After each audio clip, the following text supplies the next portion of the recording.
para a gente dar início à sessão, que vai ser coordenada pela Adriana Menezes.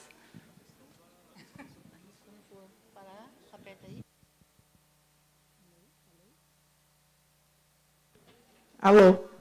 Pronto. Muito boa tarde a todos.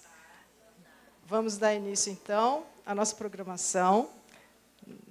O lançamento do livro Vozes e Silenciamentos em Mariana, Crime ou Desastre Ambiental, seguido de uma mesa redonda e debate. Eu gostaria de chamar agora, então, para compor a nossa mesa, primeira mesa da tarde, o magnífico reitor Marcelo Nobel, reitor da Universidade de Campinas, Unicamp.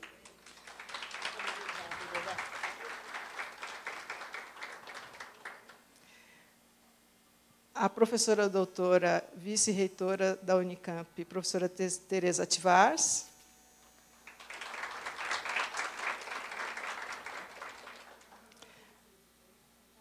A professora doutora Ana Carolina de Moura Delfim Maciel, coordenadora da COSEM, Coordenadoria de Centros e Núcleos Interdisciplinares de Pesquisa da Unicamp. A professora doutora Simone Paloni de Figueiredo, coordenadora do NUDECRI, Núcleo de Desenvolvimento da Criatividade da Unicamp. E a professora doutora Graça Caldas, jornalista, professora do Programa de Mestrado em Divulgação Científica e Cultural do LabJOR e organizadora do livro.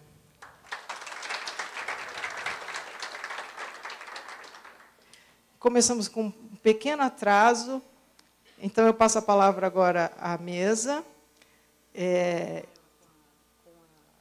Primeiro, por favor, a professora doutora Tereza Atvars. Perdão. Professora Graça Caldas, por favor. Bom, em primeiro lugar, agradecimento a todos os presentes, né, aos alunos, professores, colegas que estão aqui, e, principalmente, a vinda do professor Marcelo, nosso colega do LabJOR, que é o reitor atual, né, a professora Tereza, vice-reitora, a professora Ana Carolina, do COSEM, a professora Simone Paloni, do NUDECRI, que estão aqui nos prestigiando para o lançamento desse livro, e que é fundamental para que a gente não esqueça o que ocorreu em Mariana. Vou passar a palavra agora pela professora Simone Paloni, por ordem. Tem que ser de menor para o maior.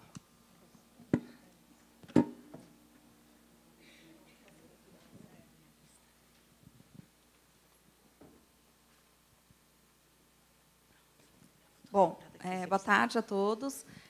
Eu que agradeço o convite de participar dessa mesa. Queria cumprimentar a todos da mesa, a professora Graça, a professora Ana Carolina, professor Marcelo, professora Tereza. Em nome do DECRI, eu agradeço também a presença de todos. Para a gente é um prazer estar lançando esse livro aqui hoje, porque é fruto de um trabalho intenso que a turma da professora Graça teve ao longo de um semestre, de um semestre que durou. A equipe trabalhou bastante nesse livro. Eu acho que é um trabalho muito importante pelo resgate, né, pelo registro dessa história que aconteceu em Mariana, que foi muito sério.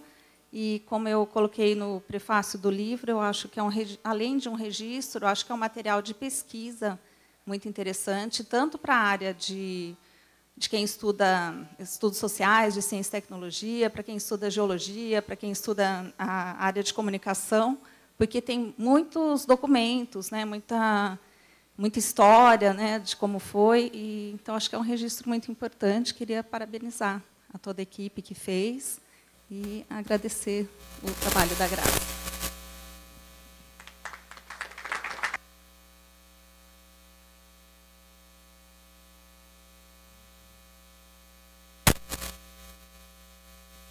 Professora Ana Carolina, da COSEM, por favor.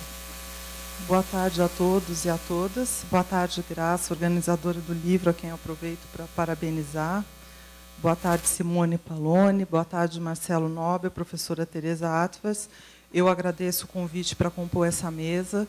Eu estou aqui como coordenadora da COSEM, que, para os que não conhecem, engloba 21 centros e núcleos interdisciplinares de pesquisa, que atuam nas mais diversas áreas de conhecimento, e eu cito algumas delas: demografia, história oral, ambiente e sociedade, meteorologia, memória, nanotecnologia, jornalismo, biologia, música, medicina, genética, fármacos, linguística, imigração, gênero, petróleo, teatro, filosofia, dentre outros campos de atuação, e onde está inserido o LabJOR, onde foi produzido esse livro que está sendo lançado hoje.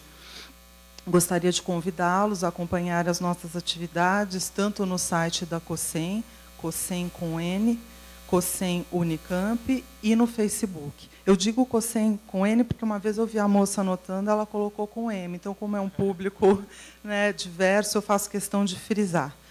Bem, eu vou ter que fazer uma breve digressão e vocês me perdoem, mas eu trabalho com registros orais e audiovisuais, e vendo esse livro, eu não resisti a fazer uma breve fala, prometo, realmente breve. Em 2015, o mais importante prêmio concedido pela Academia Sueca, ou seja, o Nobel de Literatura, foi outorgado à autora ucraniana Svetlana Alexievich, cuja obra, recentemente publicada no Brasil pela Companhia das Letras, denomina-se Vozes de Chernobyl, a história oral do desastre nuclear. Logo na introdução, ela nos situa sob o seu interesse primordial de pesquisa. Eu a cito: quanto a mim, eu me dedico ao que chamaria de história omitida, aos rastros imperceptíveis da nossa passagem pela Terra e pelo tempo. Escrevo relatos da cotidianeidade dos sentimentos, dos pensamentos e das palavras. Tento captar a vida cotidiana da alma, a vida ordinária de pessoas comuns. Fim da citação. A possibilidade de trazer à tona histórias periféricas, relatos cotidianos de pessoas comuns, é um dos grandes trunfos da história oral. O prêmio concedido ao livro insere essa prática de pesquisa na seleta casta do Prêmio Nobel. O livro traz lembranças do desastre nuclear. Desastre que deixou marcas indeléveis em uma geração e que ainda prossegue assombrando. Passadas décadas, a autora foi ao encontro de sobreviventes e suas lembranças, apagamentos e narrativas sensoriais do ocorrido, tendo como marco suas vidas. Décadas depois, bem longe de Chernobyl, em 5 de novembro de 2015, a barragem de Fundão se rompe sobre Bento Rodrigues, devastando casas, natureza e vidas que foram tragadas numa enxurrada de 32 milhões de metros cúbicos de rejeito. Durante algumas semanas, a imprensa nos inundou com imagens da lama e dos resquícios das vidas que ali habitavam. Seres humanos e animais cobertos de lama, casas em ruínas, o rio alaranjado, milhares de peixes mortos. De quando em vez, uma singela boneca boiando na lama, um sapato, móveis e eletrodomésticos, agora desprovidos de suas funções. Fantasmagorias e indícios materiais a testemunhar que ali também viviam sonhos, histórias, trajetórias de vida que foram subitamente inundadas, sufocadas, infectadas pela lama. Mas, como de hábito, passados alguns meses, a lama da Samarco cedeu lugar a outros editoriais e notícias. 2 anos depois, e hoje temos o lançamento desse trabalho coletivo de 35 alunos, editado por Graça Caldas e Adriana Menezes. Vozes e silenciamentos em Mariana, crime ou desastre ambiental. Tal como Chernobyl, fim da comoção da opinião pública, esses personagens ficaram fadadas ao esquecimento, prosseguindo suas vidas prosaicas com esse terrível marco, com suas lembranças solitárias e, muitas vezes, sofrendo sequelas físicas causadas pelos efeitos da lama tóxica. Na denominada tragédia de Mariana, seus habitantes perderam entes queridos, perderam propriedades, perderam seu sustento pela natureza, em suma, perderam perspectivas de vida. O trabalho desse livro, pautado no relato de sobreviventes e também em seu silêncio tão indiciário quanto é a eclosão da voz, é registrar e divulgar esses relatos, fazendo com que rumemos numa contracorrente do esquecimento. Nessa história, pautada em relatos dos vencidos, a empresa causadora da tragédia, a toda-poderosa Samarco, resta intocada. Traumas como Chernobyl e Mariana nos colocam diante de um impasse. E esse impasse tem a ver com uma perda de parâmetros. Eu cito novamente Slevana Alexievich. Paisagem sem um homem, estradas para lugar nenhum, cabos para parte alguma. Você se pergunta o que é isso? Passado ou futuro? Algumas vezes parece que estou escrevendo o futuro. Fim da citação. A pergunta oportuna sugerida pelo título da obra que está sendo lançada hoje, Crime ou Desastre, nos resta constatar: desastre anunciado e crime impune. Parabéns a todos os envolvidos nesse tão belo quanto trágico trabalho. Muito obrigada. Professora Tereza Tivars, por favor, tem a palavra. Bem, boa tarde, colegas aqui na mesa. Eu chamaria esse evento de um lamentável evento. Lamentável no sentido de estarmos divulgando uma obra extremamente importante para o cenário brasileiro, mas também para o cenário mundial, mas uma obra lamentável que não precisaria existir se não existisse o fato. Por outro lado, quero celebrar aqui o fato de existir esta obra, que, dentro da nossa responsabilidade social de uma universidade pública, deve ser a primeira obra sobre esse assunto. Porque nós, como universidade pública, temos a responsabilidade de darmos continuidade ao acompanhamento do desastre, do ponto de vista social, econômico, mas também da criação de potenciais soluções para minimizar os efeitos desse desastre social, isto é, social e ambiental, isto é, soluções para mitigar um desastre de longa duração na sua correção futura. E temos aí um leque de possibilidades de pesquisa fundamental, pesquisa de natureza fundamental, que ajude a mitigar esse grande problema ambiental, social e econômico. Então, eu lamento estar lançando um livro na universidade com o tema, pela existência do tema, não pela existência do livro. E, por isso, cumprimento Graça e todos os autores que possibilitaram o lançamento dessa obra como uma obra inicial de um grande processo que a Unicamp deve se envolver no sentido de mitigar as suas consequências. Não por ser responsável por elas, mas por ser uma casa da pesquisa e do pensamento. Então, cumprimento a todos os autores pela coragem de fazer, pelo compromisso de explicitar para a sociedade a dimensão desse problema e desafiando, a nossa universidade, a nossa Unicamp, a continuar o trabalho nessa direção, buscando, se não resolver parte do problema, pelo menos mitigar alguns dos assuntos que estão aqui colocados. Parabéns a vocês que tiveram a coragem e a força para construir essa obra e a essa universidade que disponibiliza para a sociedade essa reflexão. Acho muito importante o que está sendo feito hoje.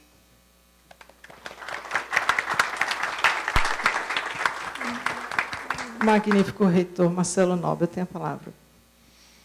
Bom, obrigado a todos pela presença, pelo convite.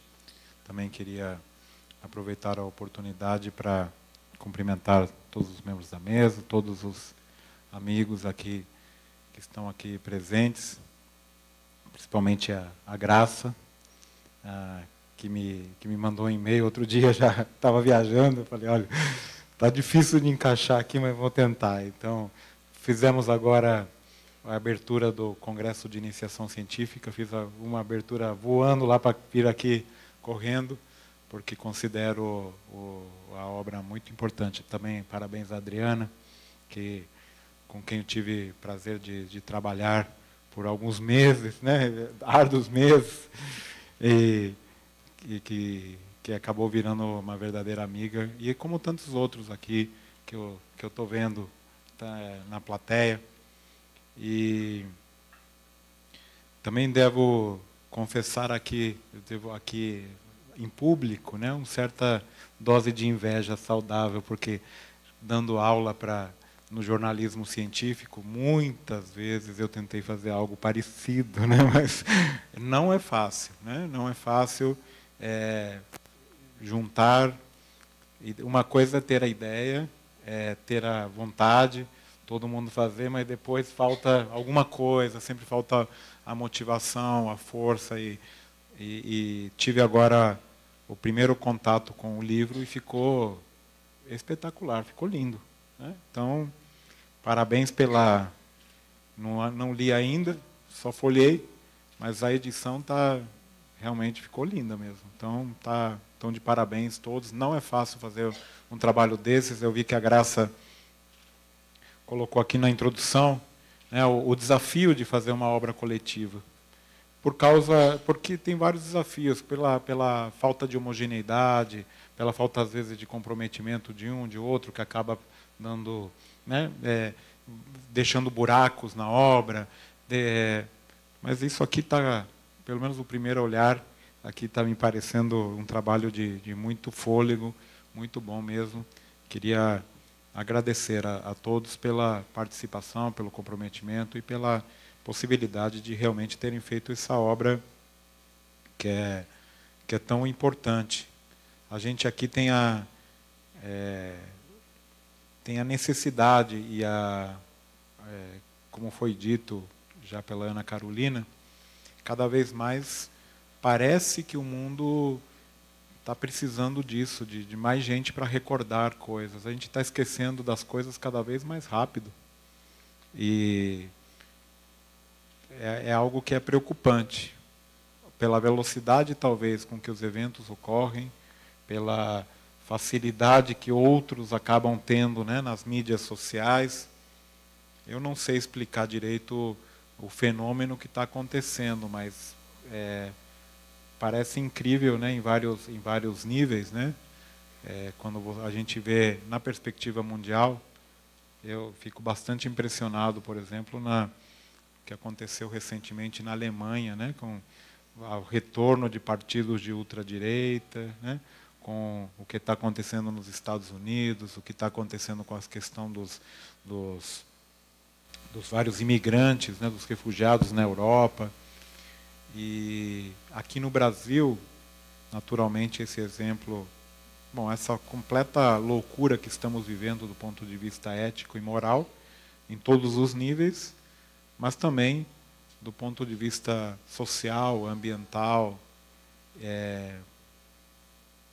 em todas as coisas. Eu já nem sei por onde começar a listar.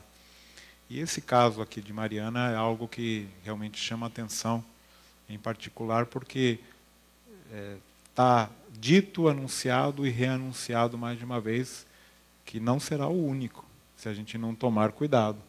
E, mesmo assim, aparentemente nada acontece. E é como a Tereza já disse, é o papel da universidade pública de mostrar, divulgar, questionar.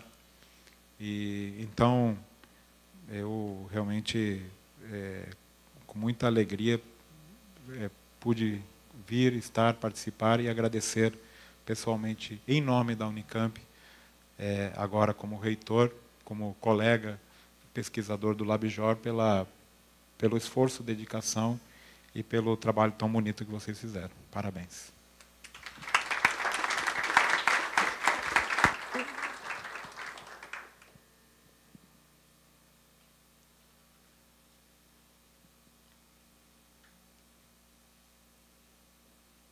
professora Graça Caldas tem a palavra. Quebrando o protocolo, eu queria só agradecer publicamente a Fabiana Grassano, que é a nossa colega, aluna e também professora da área de design, né, que é a responsável pela produção editorial gráfica do livro. Depois nós vamos mostrar. Adriana,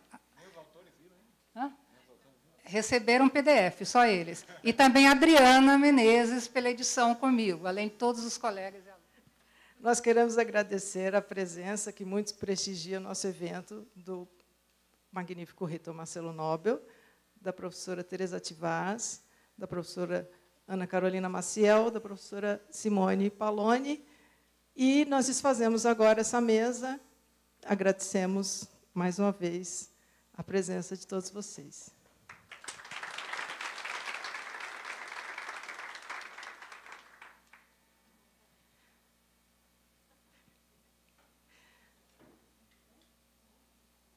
Nós vamos convidar, em seguida, novos componentes para a nossa mesa. Eu quero lembrar que nós estamos com transmissão ao vivo pela RTV, no site rtv.unicamp.br. Então, estamos sendo ouvidos fora do nosso auditório aqui. Canal 1, bem lembrado. O reitor perguntou, eles não viram ainda? Na verdade, o livro foi retirado da gráfica hoje, a edição impressa, são apenas 50 exemplares.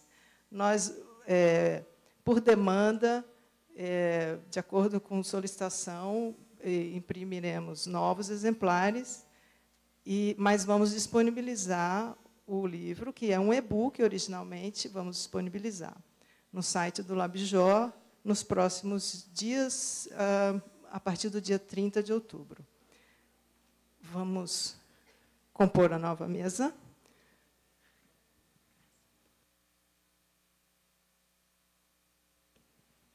Bom, a próxima mesa será composta por Fabiana Grassano,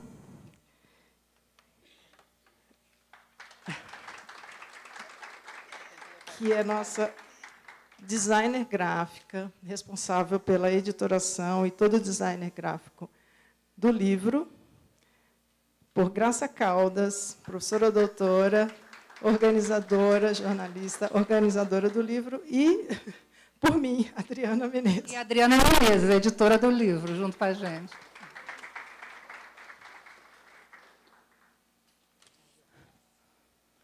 Muito bem, nós vamos fazer uma brevíssima apresentação dos livros para as pessoas que estão presentes, que vieram aqui prestigiar e não conhecem ainda a obra.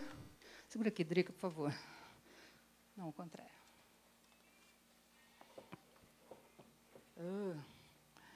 Apenas para as pessoas, como eu disse, que não conhecem a obra. Nós vamos fazer, na verdade, uma rápida apresentação do livro. Depois, como disse a Adriana, ele vai estar disponibilizado no site do Labjor, porque é uma produção acadêmica, né, de alunos, não vai ser vendida, salvo sob demanda para eventuais interessados. Antes de eu começar a minha parte, eu queria agradecer mais uma vez a todos os alunos que estão aqui presentes, a todas as pessoas que colaboraram para a produção desse livro, particularmente a Adriana Menezes, me repetindo, e a Fabiana, e agora, no final, na organização, a Érica e a Andressa do Labjor, e todos os alunos que vieram aqui nos prestigiar. Muito bem. Cadê o meu apontador? Ligou, não?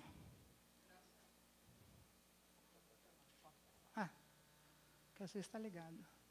Tá. Bom, o título já falamos amplamente, vamos só fazer uma passagem bastante rápida para as pessoas que não viram ainda a obra. Nós vamos... É muito difícil, né, o desafio que eu tive como professora dessa disciplina, lançar essa proposta que foi aceita pelos alunos, 35 alunos, né? E aqui, já de início, a Fabiana disse, eu faço a parte gráfica, convidei a Adriana para me ajudar, né? E todos os alunos se envolveram, em maior ou menor grau, mas foi fundamental para que eles pudessem, para que esse livro pudesse sair. 35 autores. 35 autores é muito... Opa!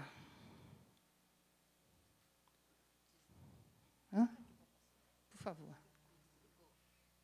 É só ligar. 35 autores, antes do próximo slide, é um desafio muito grande, porque são pessoas com formações muito variadas, biólogos, comunicólogos, jornalistas, pessoas de diferentes áreas de formação, que, técnica, alguém para ajudar? Já foi. É muito difícil conciliar, né, principalmente na parte de edição. Vocês podem imaginar que esse livro demorou tanto, porque tanto eu, quanto a Adriana, quanto a Fabiana, fazíamos isso nos horários vagos, né? Então, mas, de qualquer maneira, saiu, né? Nessa disciplina, algumas regulares, a disciplina alunos regulares e de mestrado, e já falei também das múltiplas vozes. Por quê? Porque, na disciplina, a minha preocupação era mostrar aos alunos, ou, de alguma maneira, a gente discutir, que a mídia, nas suas diferentes propostas editoriais, tratavam o tema de formas muito variadas, e que as fontes eram, muitas vezes, não adequadas, muitas vezes as fontes oficiais, e nem sempre os pesquisadores da área estavam presentes, né? Então, até a Adriana colocou na quarta capa, que era uma ousadia minha tentar fazer um livro, um dossiê, como eu propus no início, né? Além de tudo, eu estou sem óculos, mas tudo bem. Era uma ousadia muito grande propor esse livro. Por quê? Porque eu queria ir além do factual, mostrar uma visão mais abrangente, mergulhar na pesquisa documental e ir a campo. Um grupo de alunos, a Adriana, a Bruno, a Tássia, que está ali, bióloga, que entrevistou o Jolie, muitos outros pesquisadores da área ambiental, Renan, que foi também, enfim. A Fabiana também foi lá depois e fotografou. Então, foi, de fato, um trabalho de envergadura, né? E por isso que ele não saiu logo, né? Demorou bastante, porque tínhamos muitas incertezas, e eu disse para os alunos que era uma obra aberta, ou seja, uma obra datada. Quais os capítulos? Rapidamente, eu não vou falar de cada um. Meio ambiente, política e economia, uma difícil equação, porque nas matérias que nós vimos à época e que estudamos, né, para fazer esse trabalho, raramente se discutia a política ambiental do país, né, que era fundamental para se entender por que esses problemas ainda acontecem, né? Também a questão da mineração, a legislação da mineração, que estava na ordem do dia, isso não se discute devidamente. A formação dos engenheiros de Minas, que também está na obra, que é uma formação bastante precária, apesar da Universidade Federal de Ouro Preto ter uma das faculdades mais antigas, né? E também tem notas baixíssimas na CAPES, 3, se não me engano. Tem até a faculdade com nota 2, que continua funcionando, apesar da CAPES, né? Depois fizemos Da Água para a Lama, que foi, a vida antes da tragédia, que é mostrar como era a Mariana antes, um pouquinho do que acontecia lá, a vida, o cotidiano das pessoas. Da Água para a Lama, que foi um desafio proposto pela Érica, cadê a Eriquinha lá?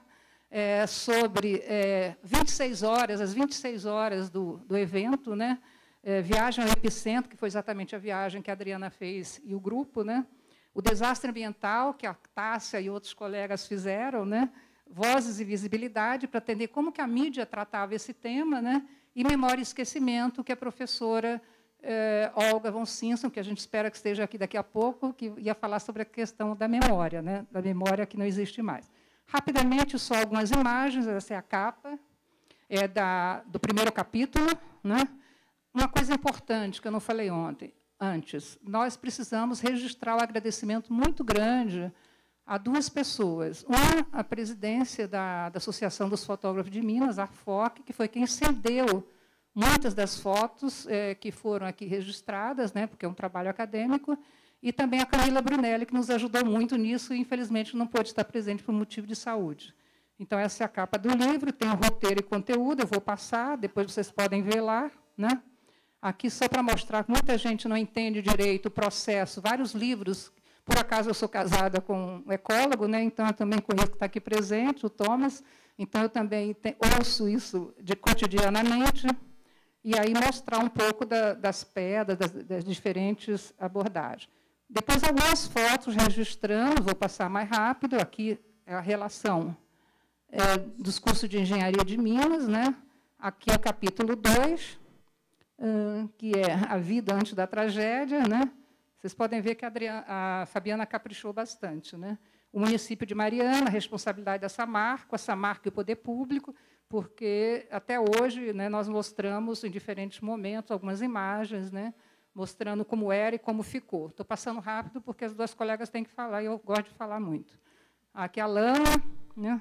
Depois da água para a lama, que é exatamente o trabalho da Eriquinha e das outras colegas. Tem até poesia aqui, criada pelos colegas, né? Tem um trabalho interessantíssimo, que é a história do Totó, que é uma personagem que a Rosana... Rosana está aí?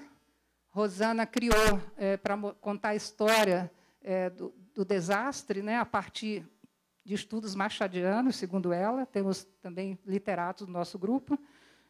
Enfim, jogos de interesse, etc., que é apenas um trecho rápido de como a gente trabalhou e como a Fabiana mostrou, né, o livro, com horário e tal, e algumas ilustrações.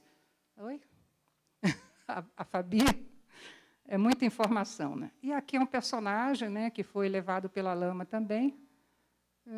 Aqui algumas imagens, eu realmente não vou me deter. Quem tiver interesse, peça o livro sob demanda, ou, depois do dia 30, pode acessar o documento total no site do Labijó.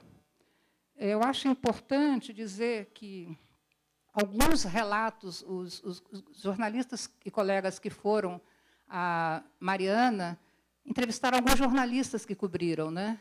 Então, por exemplo, a Edilene Lopes, que foi da Rádio Itatiaia, ela foi a primeira que chegou no local. Ela dizia assim: as pessoas passaram a noite em cima daquela pedra fria, no frio. Quando foram resgatadas, muitos nem conseguiam falar, estavam meio em choque, né? E mais outras citações. Algumas imagens, eu sei que eu estou passando rápido, e agora eu vou passar a palavra para minha colega Adriana. Bom, gente, eu também vou procurar abreviar, porque, infelizmente, a gente começou com um pequeno atraso, e nós fazemos muita questão de dar bastante tempo para o debate. Temos convidados muito importantes aqui entre nós, que, com certeza, vão contribuir para trazer informações que vão gerar um debate muito bom. Então, eu vou, como eu disse, eu vou falar rapidamente dos dois próximos capítulos, mas antes eu acho que ficou faltando só uma pequena explicação assim sobre o processo, né? Então, era o primeiro semestre de 2016, alguns meses depois do desastre, do derramamento, dos rejeitos em Mariana, e a Graça propôs, como ela mesma falou, a uma turma do mestrado de divulgação científica e cultural do Labijó. E foi aceita a proposta, então 35 alunos de uma disciplina absolutamente multidisciplinar, que é uma característica do Labijó. Então, tínhamos jornalistas, biólogos, físicos, químicos,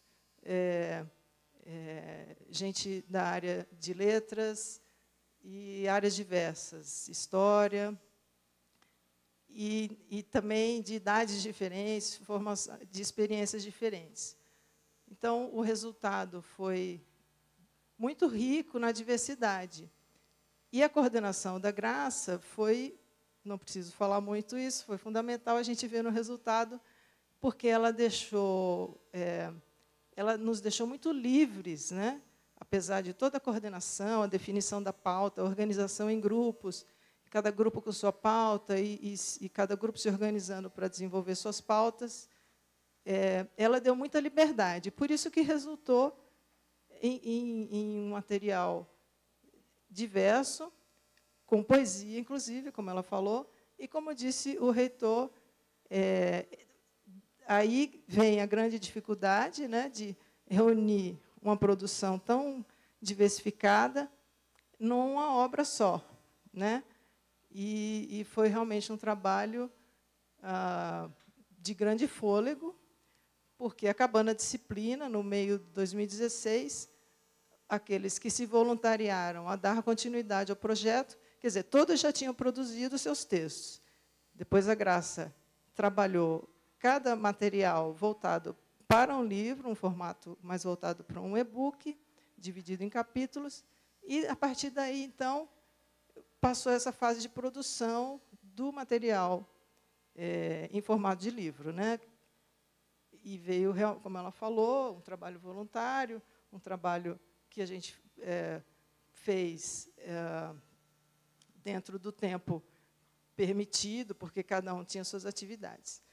Só um resuminho que eu achei que ficou faltando um pouco sobre isso, e, nesse momento final da edição, os alunos todos que produziram, que participaram, voltaram a participar, então, na fase de revisão final, de referências e etc. Bom, então, o capítulo 4, que é Viagem ao Epicentro, era bom, passadinho. Ele resultou de uma viagem que foi feita por Tássia Biazon, Renan Possari, Bruno Andrade e Adriana Menezes. Fomos nós 4 a Minas, porque tinha um mineiro entre nós, o Bruno Andrade, que falou que tinha uma casa para ficar, que ia dar um jeito de a gente ir, e fomos. Foi meio uma aventura mesmo, porque foi uma iniciativa totalmente nossa. Quer dizer, a disciplina não nos cobrava isso, o Labjor também não. É bom lembrar que, apesar da gente repetir bastante essa incursão aí, né, na viagem, a maior parte do trabalho foi feita em pesquisas e entrevistas. Eu digo a maior parte do livro, desses 7 capítulos ao todo, de muito fôlego também, né? É que a viagem acaba rendendo histórias mais curiosas, a gente acaba destacando mais. Enfim, eu ia entrar em maiores detalhes, mas vamos falar rapidamente. O que a gente fala um pouco nesse capítulo? Nós falamos um pouco das primeiras impressões que tivemos quando chegamos a Mariana, que foram bastante diferentes do que a gente imaginava que ia encontrar. Primeiro, a própria cidade intacta, de certa forma, porque todo o desastre se deu na área rural, nos subdistritos, que exterminou Bento Rodrigues, né? E também que nos surpreendeu nessas primeiras impressões foi um ambiente hostil, de certa forma, entre a população urbana e a população rural. Falamos bastante disso no capítulo, e tivemos bastante suporte dos professores da UFOP, Universidade Federal de Ouro Preto, que nos ajudaram muito nas entrevistas, nos contatos, e foram mais de 20 entrevistas que nós fizemos em 3 dias que ficamos lá em Mariana, 3 dias chuvosos, que até nos impediu de chegar até Bento Rodrigues, coisa que a Fabiana, que foi um mês depois, conseguiu fazer, mas nós fomos a Paracatu de Baixo. Uma cidade fantasma, quer dizer, cidade não, um subdistrito. Conseguimos encontrar 2 moradores que não conseguiam deixar de ir lá diariamente, e estavam, porque eles iam cuidar do gado, das suas plantações, em áreas que não tinham sido atingidas pela lama.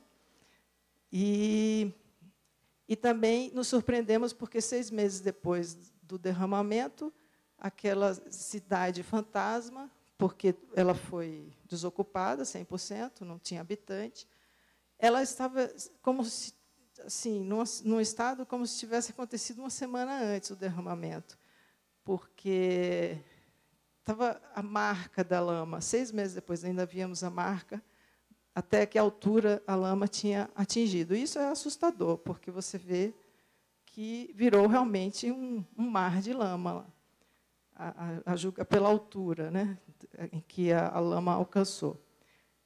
Falamos também nas perdas imateriais e a identidade. O Bruno Andrade tratou desse assunto. Na verdade, nós 4 fizemos várias entrevistas juntas.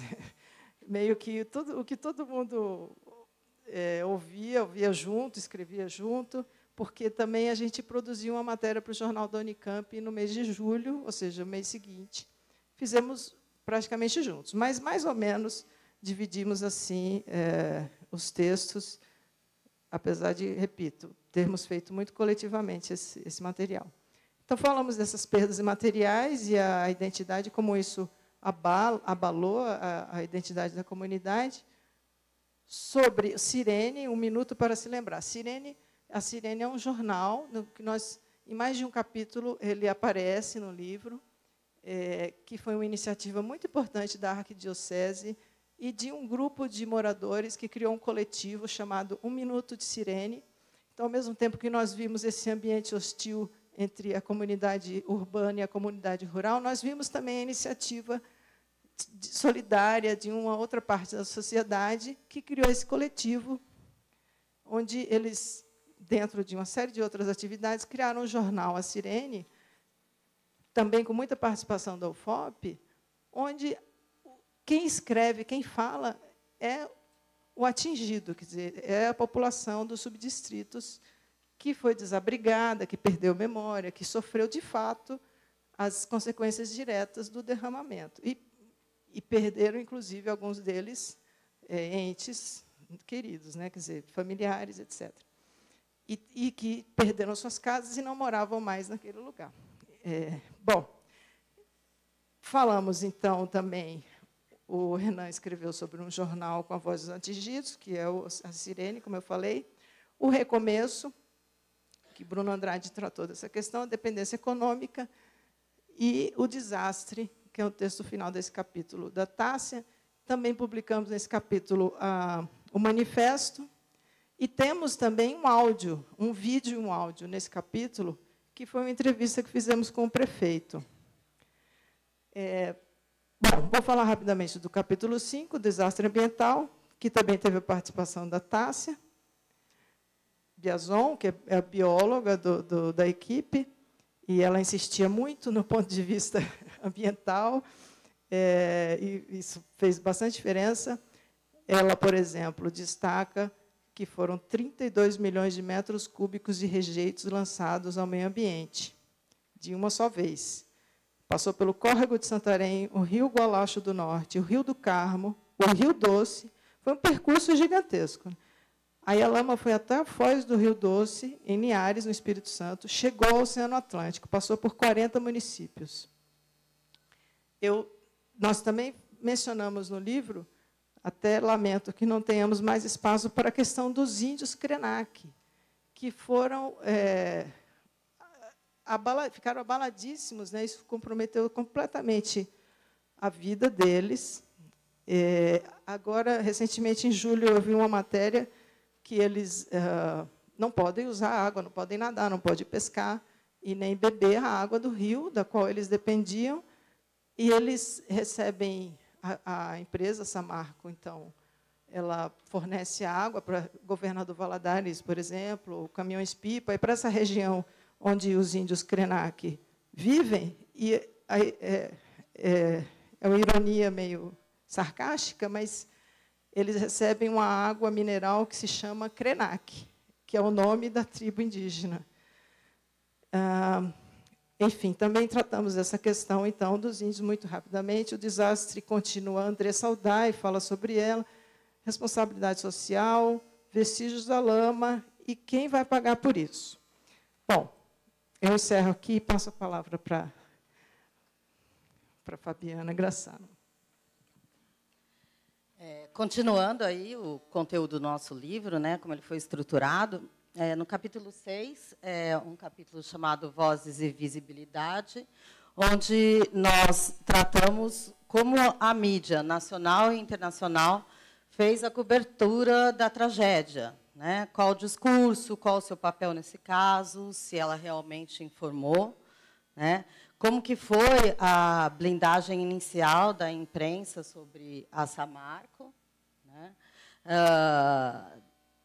Vou falar um pouco também sobre o meu texto, né? Eu não sou jornalista, eu sou da área gráfica, então eu peguei nesse enfoque do jornalismo as primeiras páginas dos jornais que têm circulação nacional e analisei se saíram, né, ali à esquerda, manchete ou só chamada, como que a imprensa colocou isso nas primeiras páginas, nos primeiros dias, né?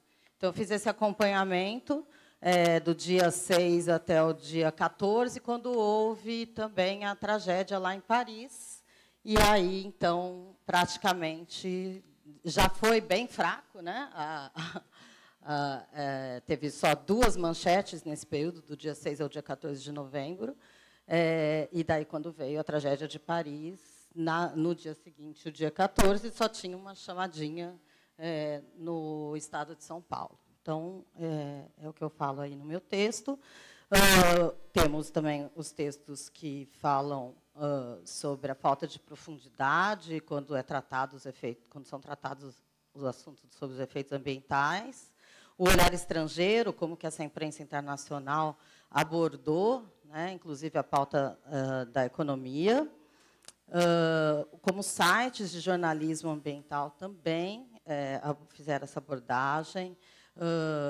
Como foi também a voz da ciência nisso, falando da revista FAPESP e da revista Consciência. Também temos um texto falando sobre a repercussão nas mídias sociais digitais, né? Um texto escrito pelo César. Também a força dos vídeos compartilhados nas redes sociais, né, do Gabriel. Temos também as sátiras gráficas, né, as sargens que apresentam uma textualidade da imagem. Então, tudo isso compõe o nosso capítulo 6. O capítulo 7 trata de memória e esquecimento. Então, um capítulo muito importante para dar esse fechamento nesse estudo. Então, tem o capítulo sobre a memória individual e coletiva. Ele vai falar bastante sobre como essa distribuição dos subdistritos afetou essa memória coletiva das comunidades.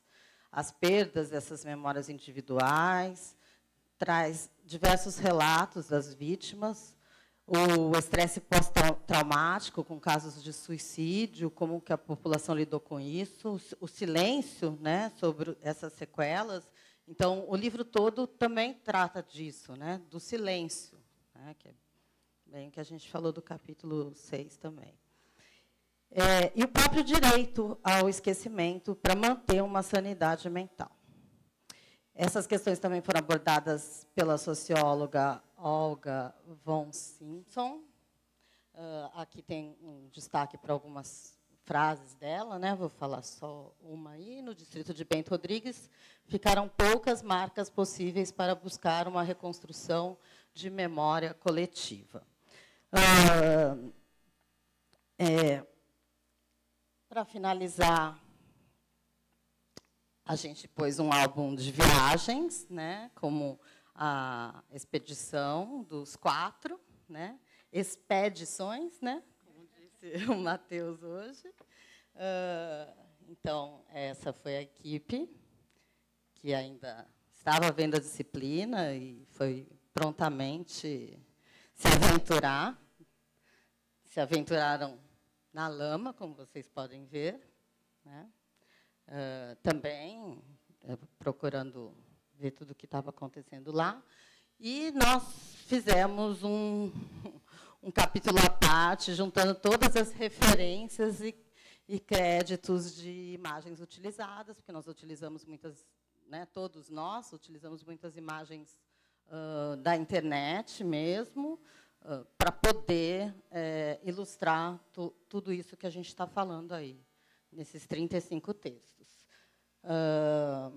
Então, para finalizar, eu queria fazer uns agradecimentos em nome das editoras. Então, ao apoio do Nudecri, Labjor, IEL, Unicamp, ao apoio institucional, ao Jornal da Unicamp, que publicou reportagens sobre o desastre com a colaboração dos alunos que fizeram a expedição à Mariana, a colaboração do Gil Denis Santos, da Biblioteca Central Cesar Lattes, que abrigou o nosso livro como o editor do livro, a Arfoc, Minas Gerais, por ceder as dramáticas fotos que ilustram nossos textos e capítulos, a equipe de apoio ao evento, né, principalmente a Érica e a Andressa. Érica Mariosa e Andressa Aldai. A equipe de produção, que trabalhou arduamente por essa realização, que é a Camila Brunelli, a Adriana Menezes, e, em especial, eu quero agradecer em nome de todos que fizeram parte dessa produção, né? Vocês também, autores, a nossa mentora e orientadora, e professora, e agora amiga, Graça Caldas, pela oportunidade.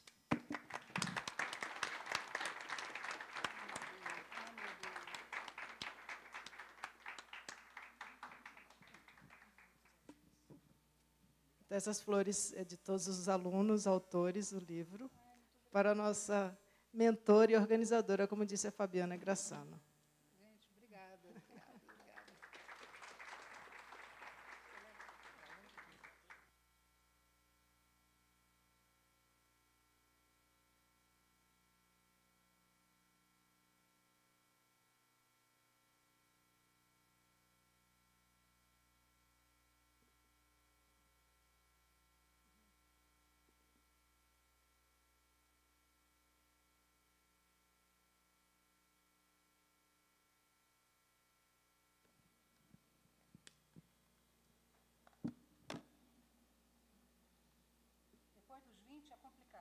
Bom, dado adiantado a hora, nós resolvemos aqui, as organizadoras, não fazer café antes, porque os palestrantes estão presentes desde cedo, no que agradecemos, né? Na verdade, o horário previsto era 3h30. Por algum motivo, a professora Olga não pôde vir. Então, se todos concordarem, nós vamos, então, começar a chamar os colegas que vão aqui integrar a mesa. Em primeiro lugar, eu queria convidar o professor Carlos Joly. Carlos Joly é biólogo, professor titular em Ecologia do Instituto de Biologia da Unicamp, membro titular da Academia Brasileira de Ciências e coordenador do programa Biota FAPESP.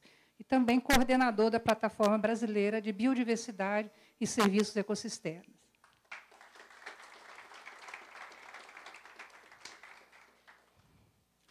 Na sequência, vamos chamar o professor Roberto do Carmo, que é do Departamento de Demografia da Unicamp, do IFISH, né, e pesquisador do Núcleo de Estudos de População.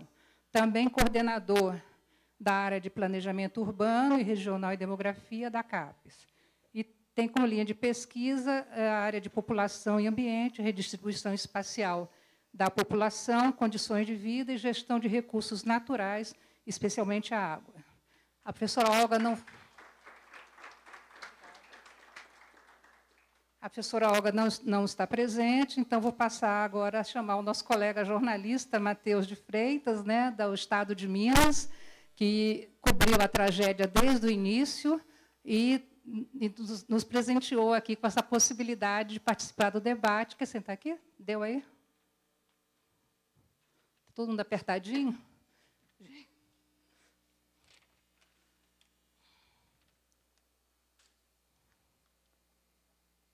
A Adriana está me corrigindo. Matheus Parreiras.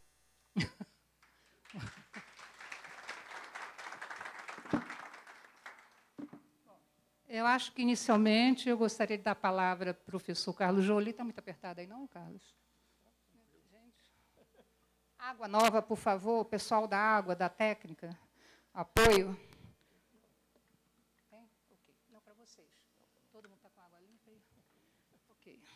Então, como foi programado, vocês desculpem o horário, mas era importante mostrar aos presentes um pouco da produção do livro e esperávamos, mas não contávamos com a vinda do reitor, né, e também da Tereza. Então, a palavra é sua, Carlos, 15 a 20 minutos.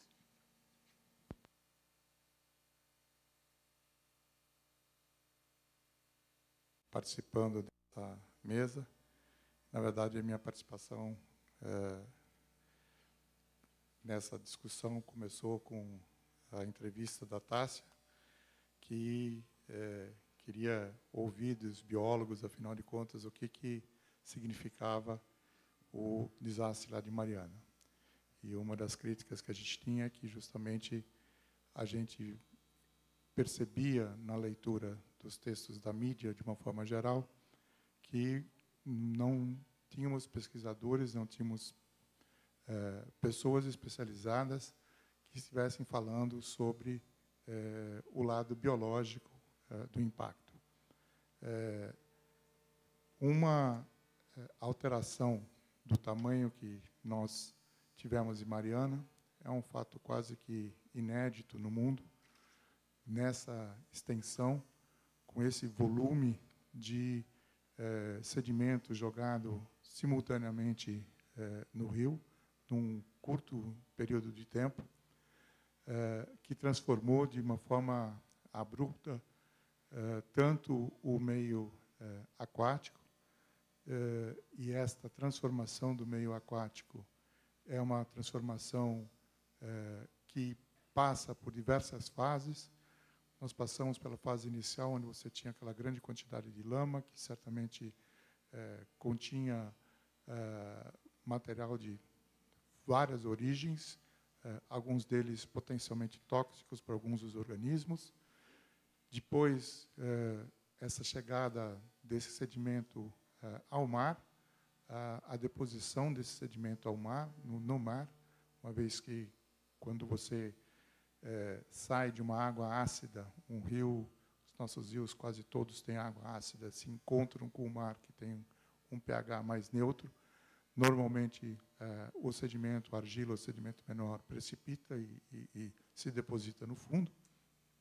Então, isso foi causar uma sequência de impactos que levou aquelas fotos de mortandade de peixes que a gente assistiu, que, numa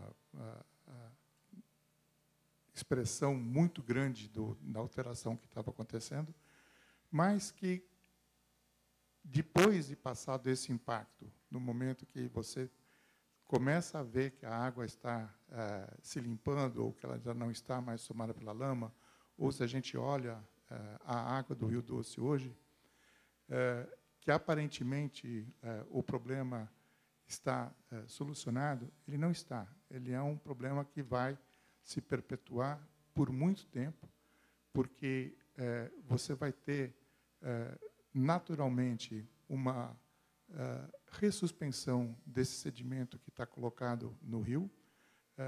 Houve uma alteração substancial que nós chamamos de fitoplâncton. Fitoplâncton são as algas microscópicas que ocupam a coluna de água e que são a base, são o elemento fundamental para toda a produtividade daquele sistema, porque elas vão servir de alimento a outros pequenos animais, que vão servir de alimento a outros, que finalmente vão servir de alimento aos peixes, que finalmente vão servir de alimento ao homem.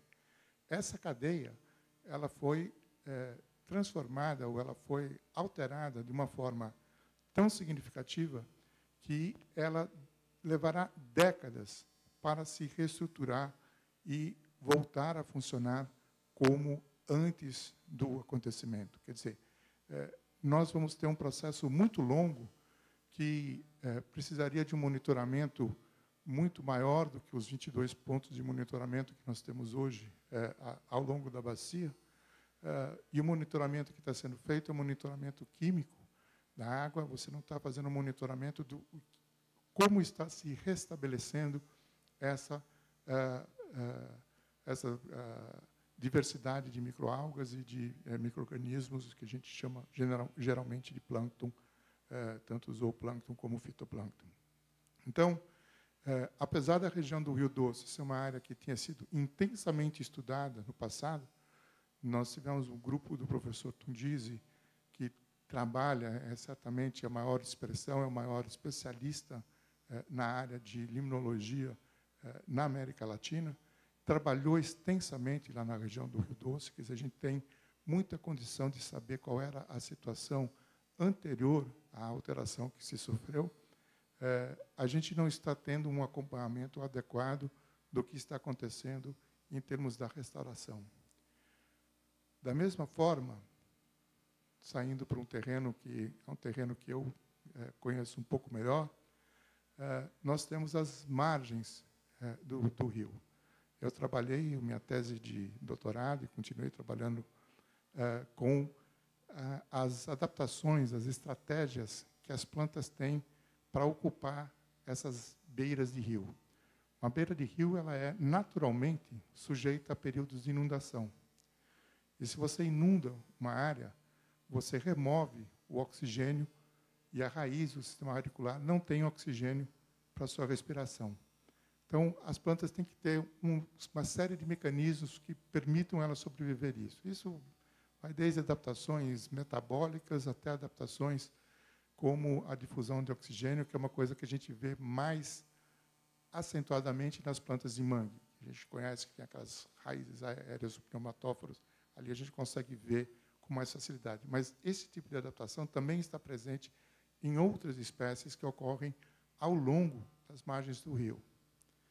Essa estratégia, que é, vamos dizer, única para cada espécie, o balanço entre o que ela tem de resposta metabólica e o que ela tem de respostas que são morfológicas, que são anatômicas, é única para cada espécie. E ela depende, essencialmente, da textura do solo, da composição física do solo. Ora, se nós tivermos uma alteração substancial dessa textura, com a chegada, com o lançamento de uma quantidade enorme de sedimentos pequenos, de argila, nessas margens, que se depositou de forma...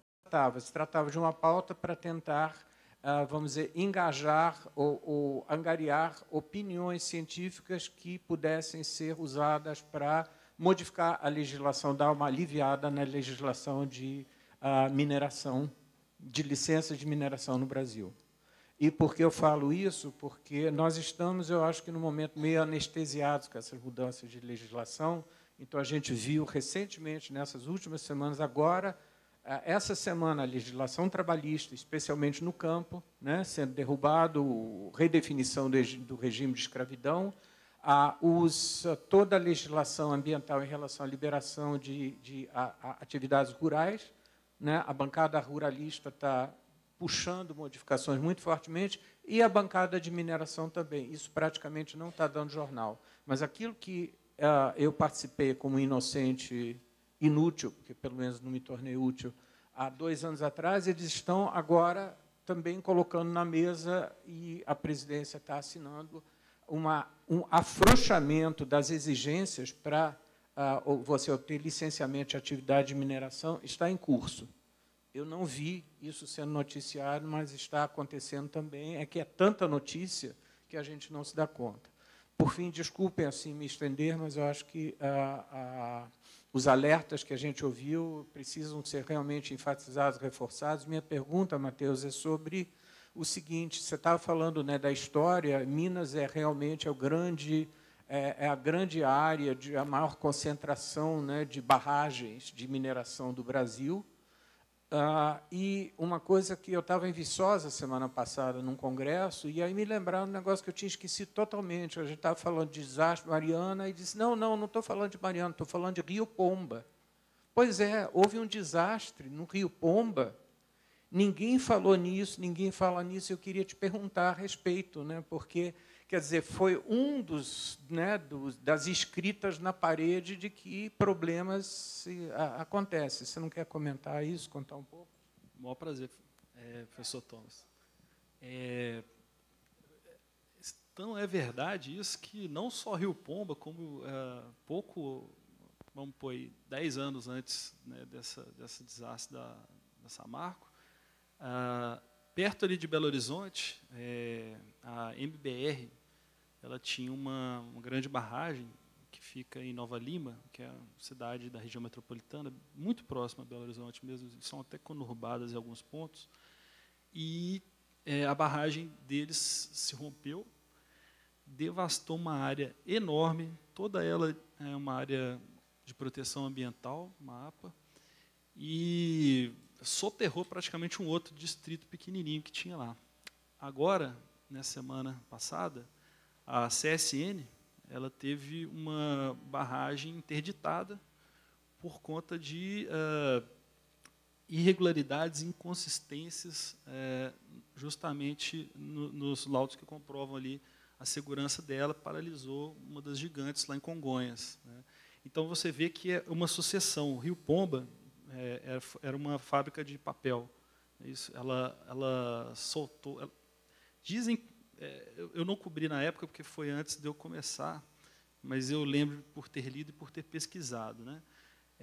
Que várias indústrias já lançavam, né, certos químicos lá no Rio Pomba, que é um afluente do Paraíba do Sul. E eles tiveram um problema de operação, né, nesse bombeamento desses produtos, e acabaram lançando tudo que eles tinham, causando uma mortandade enorme de peixes, inviabilizando a captação d'água, né, do curso por muitos locais, né. Realmente, essa eu com certeza não me lembro de ter sido tão bem lembrada, né. Mas é porque eu digo, é tão farto o número de acontecimentos que eu lembro que outros acabaram também sendo lembrados, como esse lá da MBR, que hoje é da Vale. E eu vejo o seguinte, a coisa ficou tão evidente, né, que, quem sabe agora, assim, não dá para dizer que é um benefício que veio do Mali, né? Nós estamos atrasados em impedir que esse tipo de tragédia ocorra. Mas, mais do que nunca, não dá para a gente ficar pensando muito no ontem, vamos correr atrás do que foi destruído ontem, mas exigir que não ocorra de novo e ficar atento e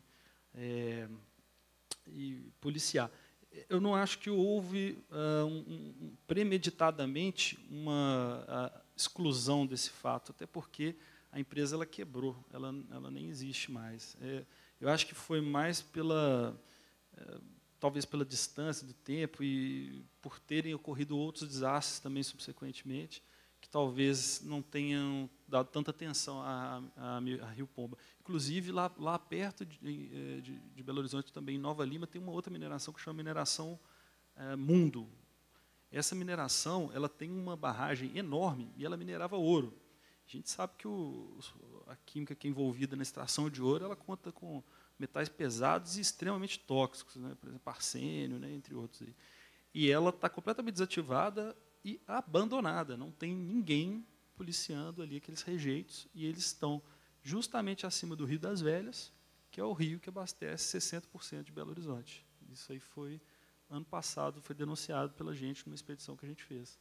Então, tá vendo? É uma sequência. Nós temos muitos problemas nessa área, e cada vez que você puxa um fio aqui, você encontra dezenas deles.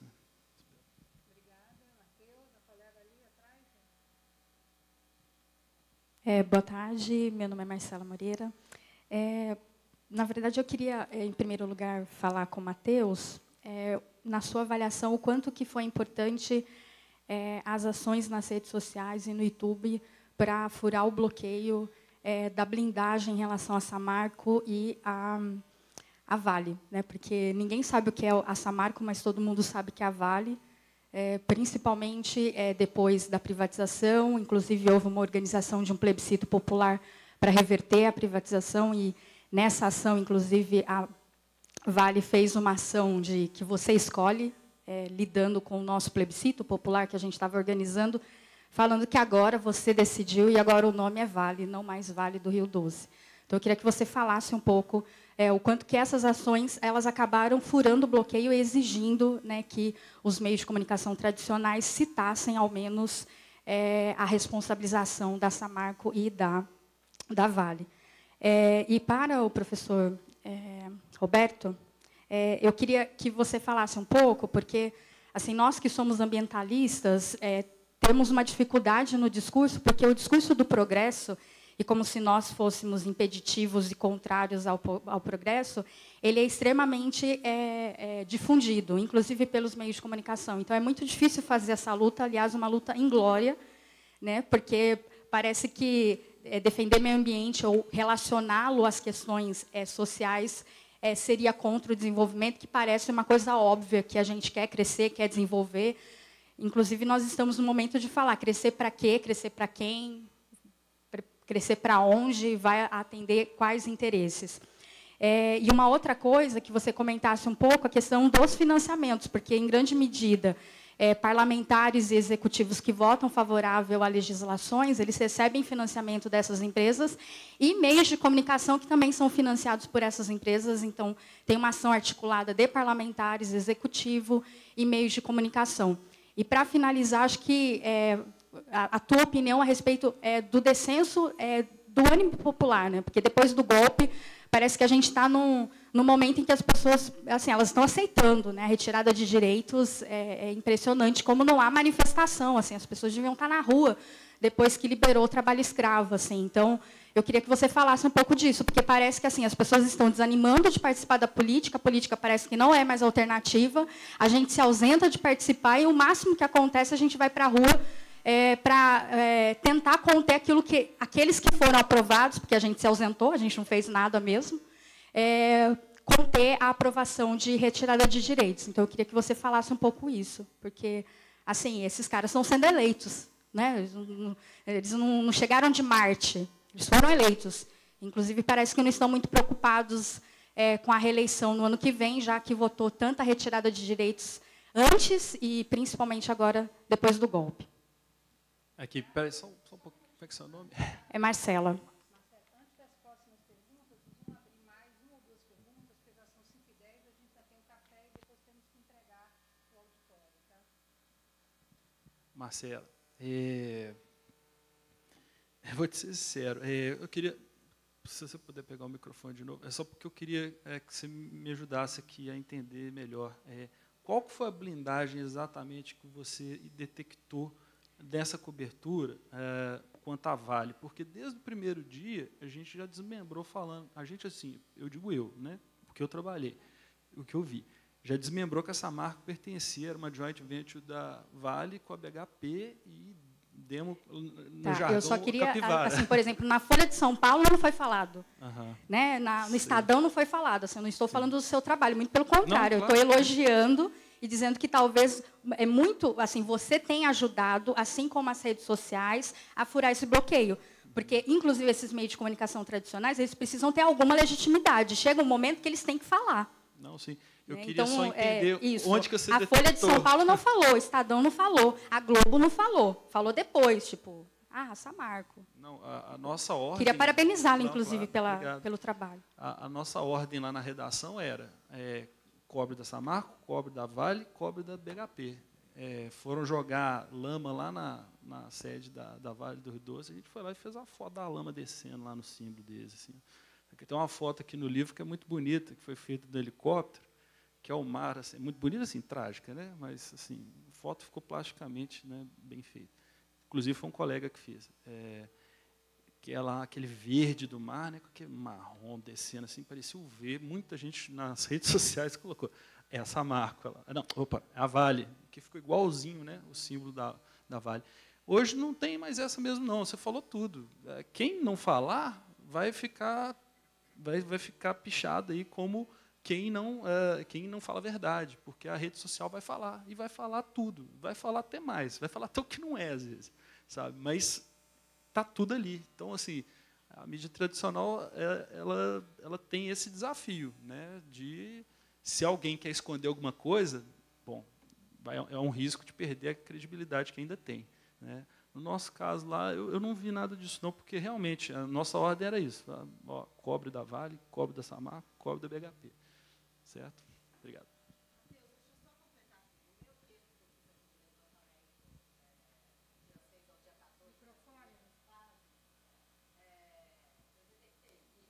A Folha de São Paulo, em momento nenhum, falou nem Samarco, né? Muito menos as outras.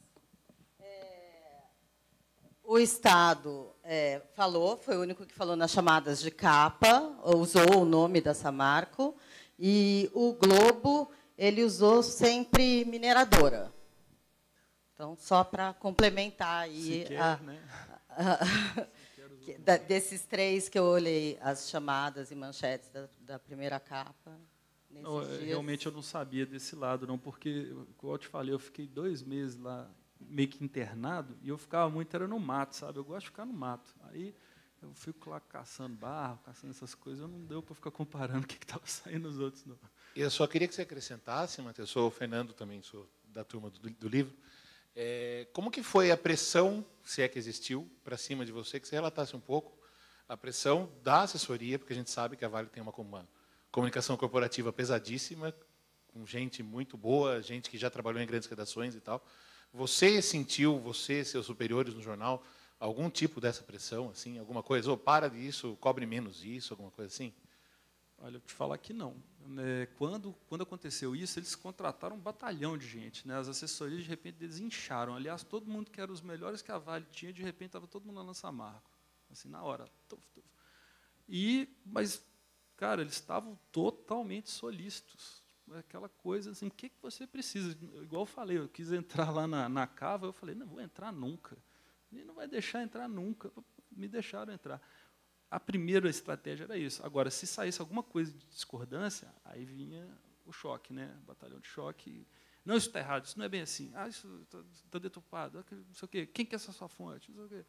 Então, tinha isso, mas não, em algum momento eu senti assim, uma pressão sobre o jornal, sabe? Do patrão falar assim, isso aqui não sai aqui, isso aqui... Não. Pelo menos eu, né? Eu não posso dizer dos outros, porque, como eu disse, eu estava lá no mato. Tem mais alguma pergunta? Não, realmente, Adriana, então. Depois estamos encerrando, então, com a Adriana, tá? Roberto, quer falar? Se quiser fazer a última Eu queria fazer uma pergunta para cada um, rapidinho. Matheus, vou começar pelo Matheus. Você falou que tem... perdão. Não, eu respondo junto as duas. Você falou que tem até se dedicado mais à questão ambiental, né? Mas eu queria fazer uma pergunta um pouco provocativa até, com relação ao estado de Minas Gerais, mas que a gente pode ampliar para toda a forma como os recursos naturais no Brasil são explorados, aliás, desde o descobrimento. E que, no nosso levantamento, que também tem um pouco da história, a gente pode ver que pouca coisa mudou de lá para cá, no sentido do que a gente tem de retorno e do que a gente tem destruído dos nossos recursos. E aí, como a professora Graça também já falou, com relação às universidades, muito mal avaliadas nos cursos de mineração, e eu trago essa questão, então, para a imprensa.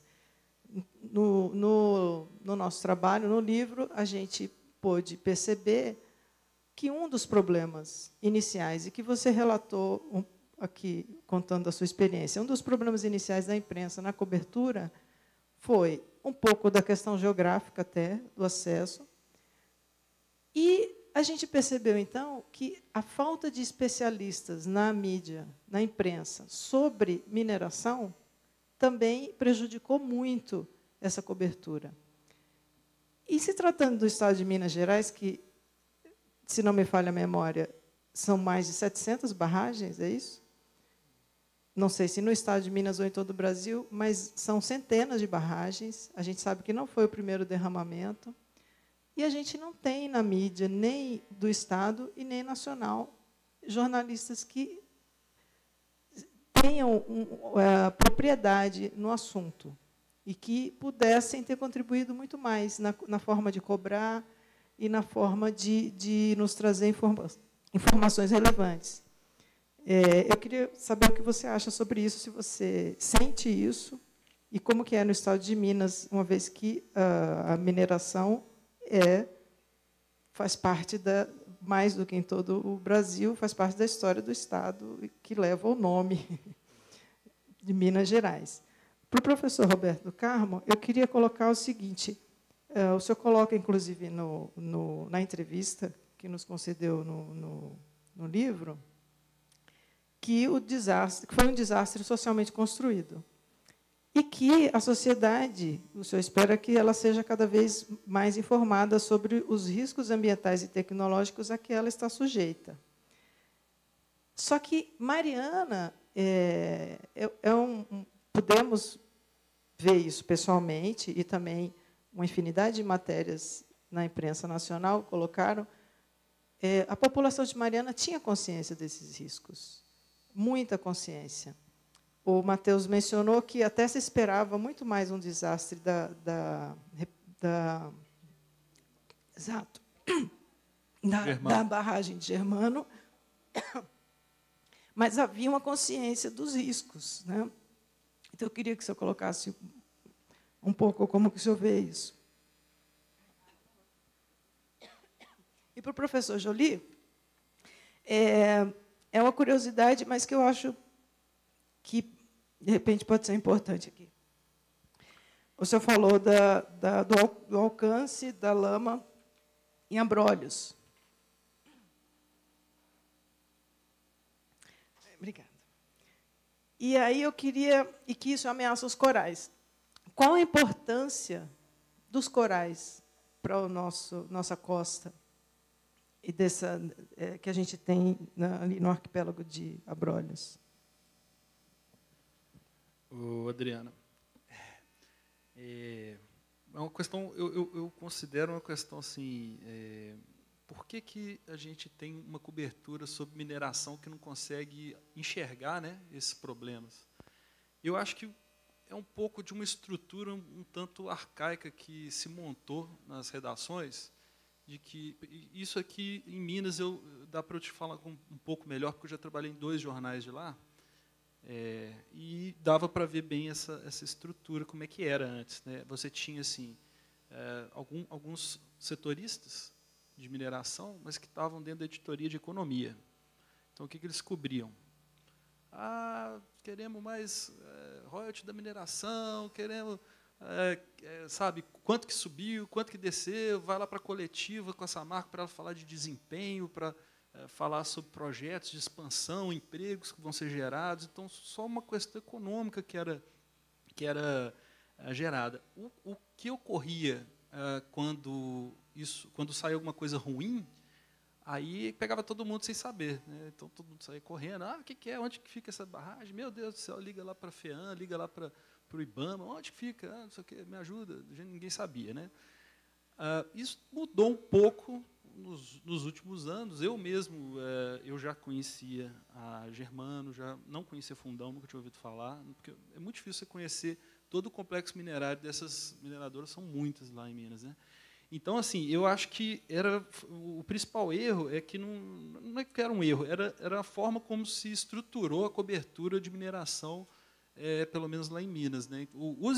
Se você perguntasse para os especialistas em mineração, eles também não saberiam te dizer quais são as barragens, quais são os diques que cada barragem tem, né? Quais são os minerodutos certinho para onde que eles vão, né? Eles poderiam ter dados lá de desempenho econômico, né? Questão de expansões e empregos gerados, ficaria mais restrita a isso. E talvez essa falta de pensar que aquilo ali tem uma dinâmica ecológica importante, né?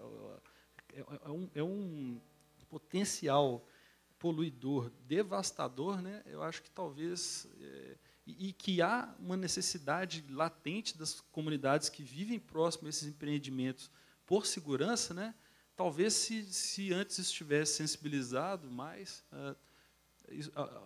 alguém de outra editoria que não cobra apenas os números pudesse cobrir os dramas das pessoas também e chegar nesse problema ambiental também. Eu acho que pode ser isso.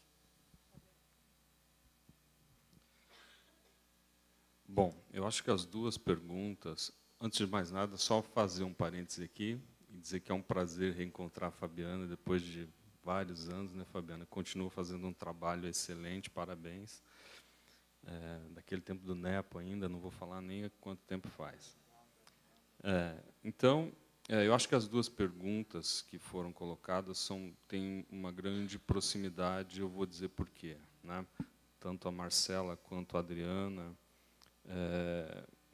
A Marcela pergunta, né, dessa perplexidade frente aos processos políticos, né? Eu acho que o campo das questões ambientais, dos estudos ambientais, da dinâmica ambiental, se a gente fizer uma recomposição da história desse campo a partir da década de 60 e colocar a Primavera Silenciosa como um marco inicial dessa discussão, né? O que o livro da Rachel Carson permitiu? Que houvesse uma discussão sobre o DDT, né, fazendo com que o DDT ele fosse banido dos Estados Unidos. Então, com esse início, se a gente começa o início da discussão ambiental nesse momento, a gente percebe que o movimento ambiental ganha uma força muito grande na década de 60 e consegue se contrapor, num primeiro momento, a esses grandes grupos econômicos, né? O que a gente percebe é que, ao longo da década de 70 e 80, um fortalecimento muito grande desses grandes conglomerados econômicos que trabalham com produtos químicos, com mineração, enfim, estão todos muito entrelaçados, a própria indústria farmacêutica, né? E conseguem ter um papel político cada vez mais destacado, né? Então, acho que isso, no sentido de que financiam projetos, financiam pesquisa, financiam candidatos, enfim. Então, essa atuação, eu acho que um pouco se contrapôs ao longo do tempo a essa dinâmica de avanço da discussão ambiental, né? E o que a gente percebe, no caso brasileiro, na década de 2000, né, com a ascensão do PT, é que houve um certo recuo do movimento ambientalista, né? No sentido de que as pautas que eram ostensivamente colocadas nas décadas anteriores foram arrefecidas, né? E isso fez com que a gente, de certa maneira, perdesse esse contraponto, né? Então, dentro da discussão ambiental, eu percebo que hoje essa perplexidade vem muito disso, né? Do fato dessa desarticulação ao longo da história, né? Dessa história recente aí, que faz com que a gente não consiga se mobilizar. Eu acho que isso é um problema gravíssimo, né? E a única solução que eu vejo é uma reorganização pensando no médio e longo prazo, porque esse imediato, esse enfrentamento é meio enxugar gelo, né? As bancadas ruralistas, enfim, estão muito melhor organizadas hoje. O interessante é que esse momento da gente pensar como se fosse um segundo round da década de 60, né? Esse primeiro round teria sido ganho pelo movimento ambientalista, que conseguiu avançar ao longo de 2 décadas. Houve um equilíbrio de forças a partir da década de 2000, e agora a gente está vendo prevalecer essa ideia que se contrapõe, né, aos interesses socioambientais. Então, acho que é um momento crítico, né? Isso está muito relacionado à ideia de progresso que volta a prevalecer, né? Volta a ganhar força. Então, acho que isso e essa ideia de progresso, ela se sobrepõe, inclusive, ao interesse público, né? E faz com que, por exemplo, as pessoas valorizem mais uma potencial inserção econômica do que a própria vida. Então, percebe que isso é a culminância de um processo social e político, de uma visão de mundo, né, que vem sendo construída aí ao longo dessas últimas décadas.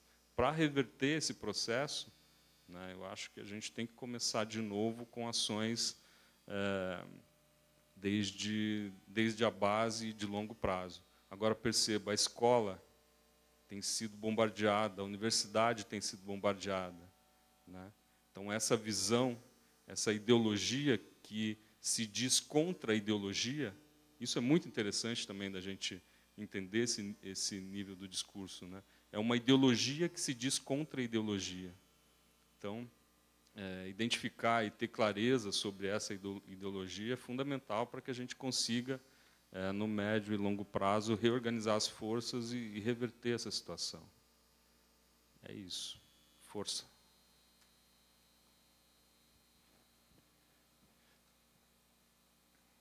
Bom, eu acho que parte da pergunta que você fez para o Samuel,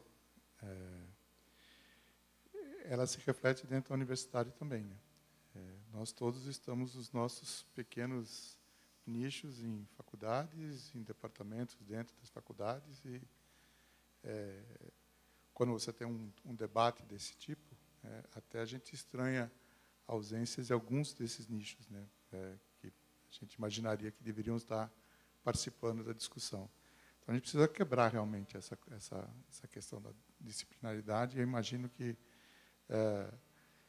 de uma redação hoje, essa visão transversal é mais difícil ainda, porque estão só reduzindo o pessoal, reduzindo o pessoal, reduzindo o pessoal. Então, ou você tem alguma área onde você se concentra e você é muito competente naquela área, ou você acaba ficando no todo e mais sujeito ao risco. Mas, mudando lá para Abrolhos, que foi a sua pergunta. Os corais de Abrolhos, o Brasil não tem nenhuma área extensa de corais, como a gente tem, por exemplo, na Austrália, mas a gente tem algumas costas e algumas áreas que foram formadas por corais no passado e algumas áreas ativas ainda, como é a questão de Abrolhos. Então, Abrolhos tem uma importância enorme do ponto de vista da produtividade daquela região, porque você tem, de novo, você estabeleceu uma cadeia onde você tem a possibilidade de ter a reprodução e a multiplicação de organismos que vão servir de alimentos. E, chegando no topo disso, a gente tem as baleias que vêm até Abrolhos justamente no período de reprodução delas. Então, não é muito estudado.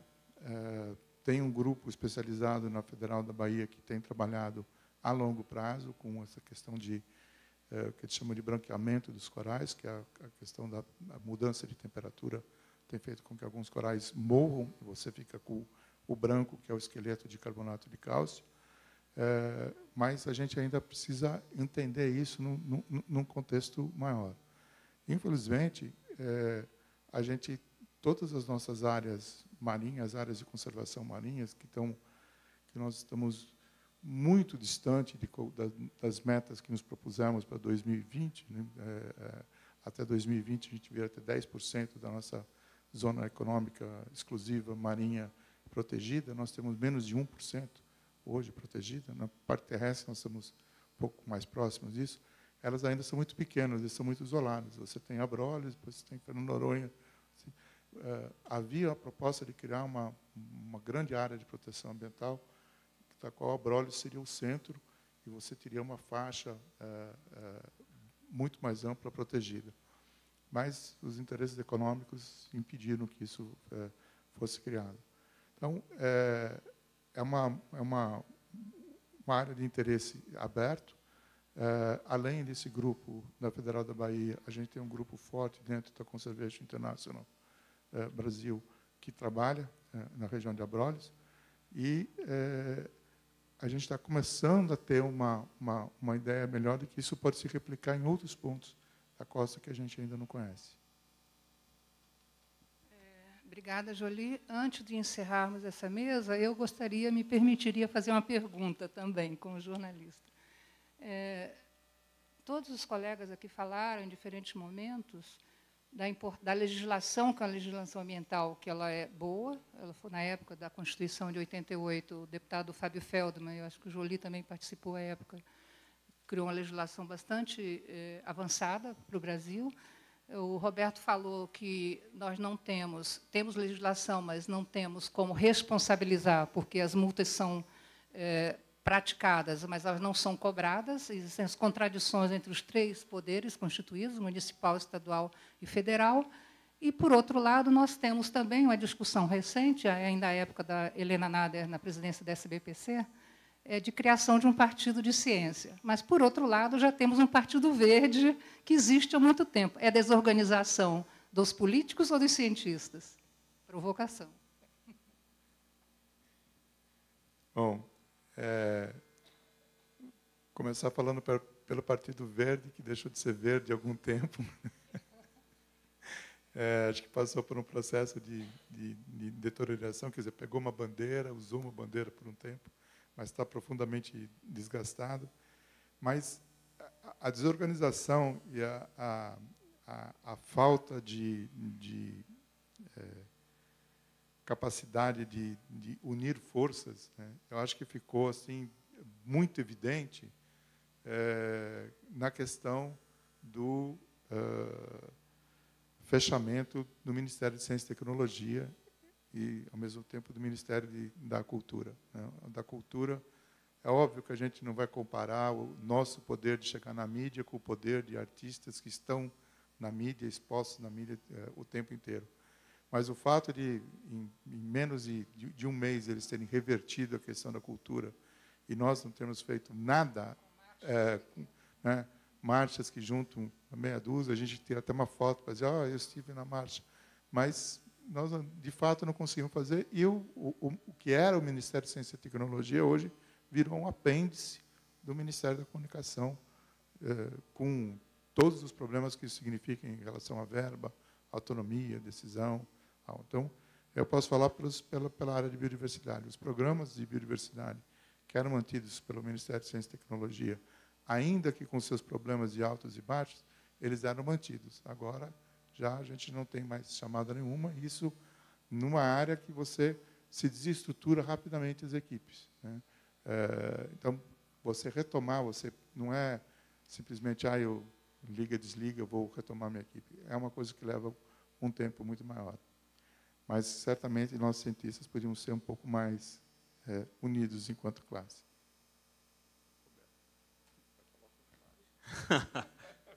Vou discordar totalmente, não, brincadeira.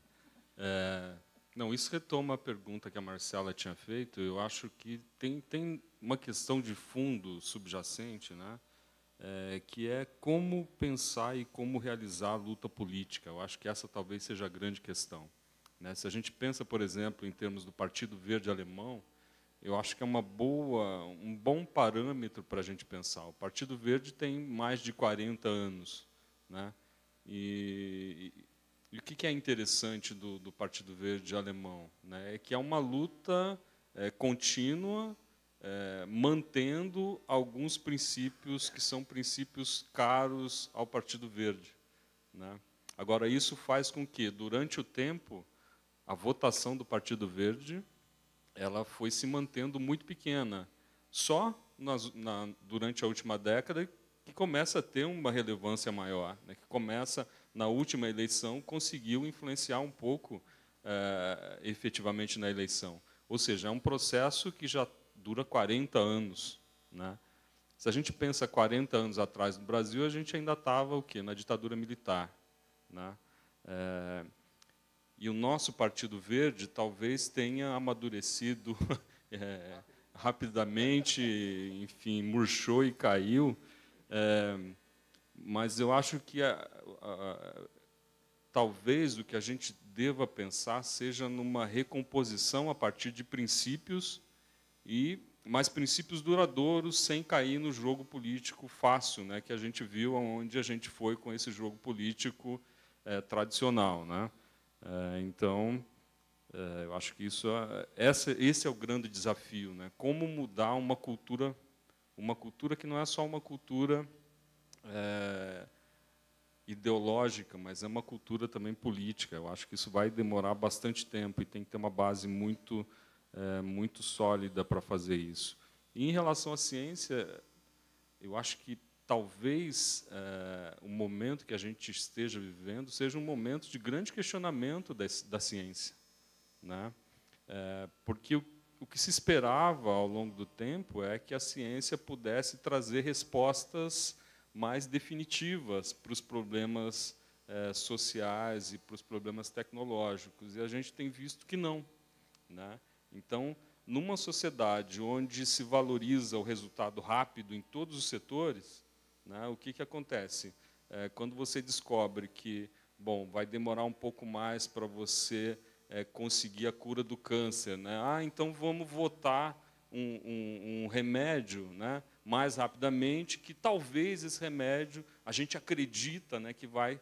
Poxa, a gente não vai. O processo de desenvolvimento científico não é assim, né? E a gente acaba tomando atalhos, às vezes, que levam a situações que são o contrário daquilo que a gente imaginava. Então, acho que talvez essa relação com o tempo, né, a gente precise, de alguma maneira, repensar. Eu acho que a gente está indo muito rápido em vários sentidos, né? A inteligência artificial, por exemplo, é uma coisa doida, né? A gente está entrando num campo que, enfim, não vou... Mas, só para dizer isso, acho que as respostas que eram esperadas do conhecimento científico estão demorando muito para acontecer. E a sociedade está meio cobrando a fatura. Né? Eu acho que esse é o momento que a gente está vivendo. A gente tem que dar respostas. A universidade tem que se aproximar da sociedade. Por isso, eu acho fundamental esse livro. Isso aqui é uma aproximação muito grande com a sociedade. Né? A universidade precisa disso, efetivamente. Os nossos alunos têm que sair da sala de aula, das disciplinas, e ir pisar na lama. Eu acho que isso é a função da universidade. Se a gente não fizer isso, a gente cada vez mais vai estar ou dialogando entre a gente ou falando sozinho.